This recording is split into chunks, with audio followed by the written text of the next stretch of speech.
Hello students, myself Assistant Professor Namrata Khilochia, Rofel BBA College, Vapi. In the subject of Human Resource Management, SYBBA, third semester, we will continue the HRM subject with unit number 2, that is Human Resource Planning. In the same chapter, we had discussed majorly concept of HRP, meaning and definition of HRP, objectives of HRP, characteristics of HRP, and process of HRP. We are moving with the same question, that is process of HRP or steps in HRP process. There are 5 major steps in HRP process. That is, first one step, environmental scanning. Second one step, that is organizational objectives and policies. Third one step, that is HR programming, which is available in 2 types, HR demand forecast and HR supply forecast. Step number 4, that is HRP implementation, and step number 5, that is control and evaluation.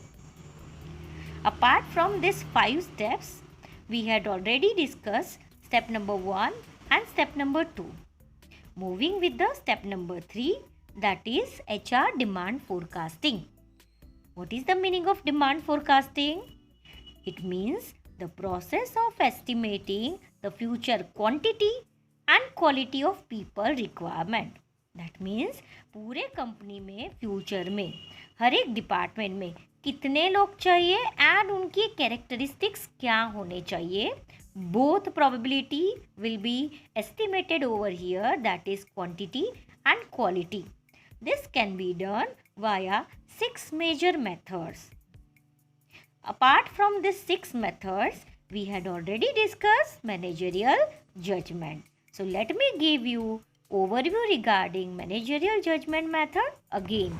In simple term, this is one of the simplest method जहाँ पर forecasting यानी कितने employees future में चाहिए, it will be decided by the management only. यहाँ पर employees का contribution नहीं लिया जाएगा. नाउ मैनेजमेंट में again we are discussing about 2 level, that is HOD level and second one level, that is line level. Line level includes CEO, vice president, etc. top level managers. Okay, so what happened in the managerial judgment here, by using 2 approaches here, managerial personnel are going to decide about quantity and quality of the human resources required. These 2 approaches are bottom up approach and top down approach. In top down approach, what will be happen, that line manager, that is say for example CEO, going to forecast about the future demand and quality of human resources, and then he will be going to pass on this information and number of demand forecasting of human resource to different head of the department. Like after deciding say 50 number of employees required in a future by CEO, then he will going to inform to the production manager, HR manager, marketing manager, information technology manager, and research and development manager. So he will going to inform to the different HOD. So decided by top level, that's why this is called as top down approach. On the other side, bottom up means here departmental head, different departmental head, like departmental head of marketing department, HR department, purchase department, account department, HR department, they first going to forecast that how many number of employees required and with what quality. Then after deciding, they will be going to report to top level management for granting the permission. That is called as bottom up approach. Okay, both the approaches will not give accurate and positive result. Still here this method is useful especially in the small scale organization. So this is what about briefing about managerial judgment. Let's move forward with the second one technique of the demand forecasting method, and that is ratio trend analysis. Now Managerial judgment method, that is qualitative method, that is lack of use of different statistical and measurement tools. But here in the ratio trend analysis, this is the one of the measurable technique. So this is the quickest forecasting technique. Ratio trend analysis involves studying past ratios and based on past ratios forecasting future ratios for making some allowances for changes in the organization or its methods and members. The technique involves studying past ratios, say between the number of workers and cells in an organization, and forecasting future ratios, making some allowances for changes in the organization or its methods. Demand for manpower or human resource is also estimated on the basis of ratio of production level and number of the workers available. This ratio will be used to estimate demand of human resources. Here, human resource needs can be estimated by examining the past. Say for example, if the production of units in 2019, see this is what given, the production in units given for 2019-20 and that is what 50,000 units. This is assumption based example. Now number of the workers in 2019-20 which is given, that is 50 workers are there. Now ratio is what? Here 5 is to 50,000. So we can say that 1 is to 1,000. Now estimated production for the next year, that is 2021, that will be 60,000 units it will be given. Now what we are supposed to search, that is number of workers required in 2021. So let's calculate it. Number of the workers required in 2021 is equal to 60,000 multiplied by 1 divided by 1,000 and we will get 60. So how many workers required? 10 only, because we have already 50 workers in 2019-20. By increasing 10,000 unit behalf of 50,000 to 60,000. How many workers we do required for 2021? That is 10 workers. So HRP कितने लोगों को हमें ढूंढकर recruit कर लेकर आना पड़ेगा? 10 workers by 2021. Now again, if we are going to discuss it in deeply, then how many number of supervisors required? Then if we needed one supervisor to look after 10 workers, okay, तो 2019-20 में 50 workers थे तो 5 supervisors थे. Now 60 workers है तो how many workers required? We required 6 workers. So HRP कितना होगा?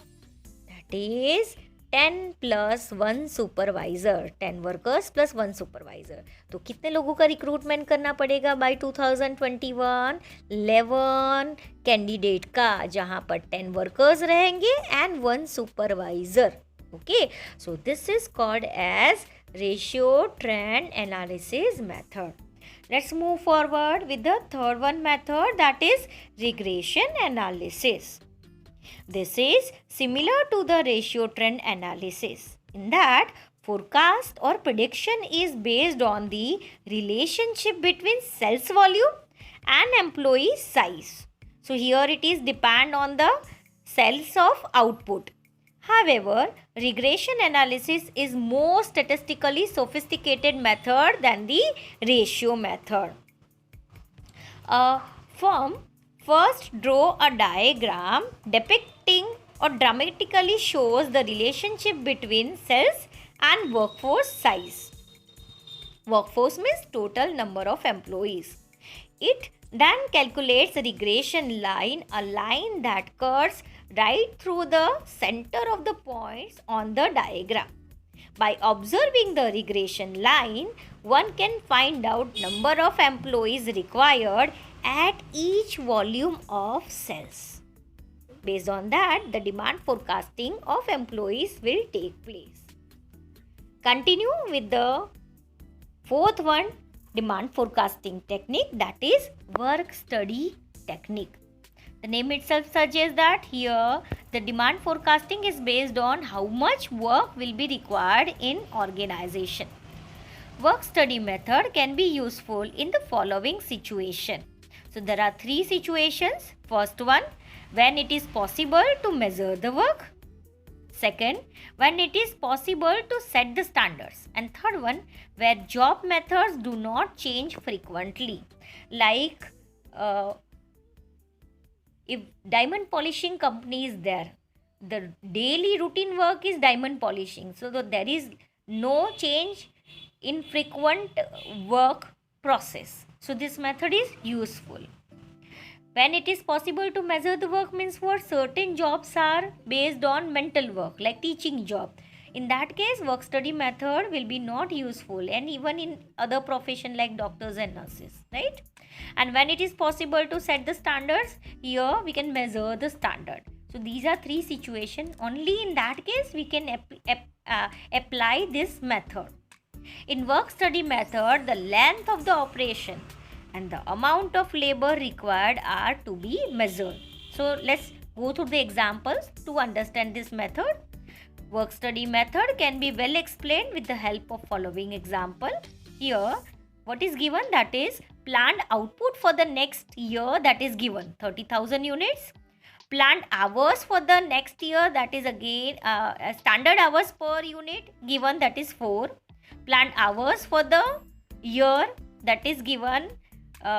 So we are going to calculate the planned hours by multiplying 30,000 into 4. So we will get 1,20,000. Now productive hours per man, here that is allowing normal, overtime, absenteeism and idle time will be deducted from the total hours. So we will get the productive hours which is given over here, that is 2,000. Now here for forecasting number of workers required, how we will get it? So we have to divide 1,20,000 divided by 2,000. So the number of workers required will be 60. From the above example, we can say that the number of the workers required doing the given work or job. Thank you, students.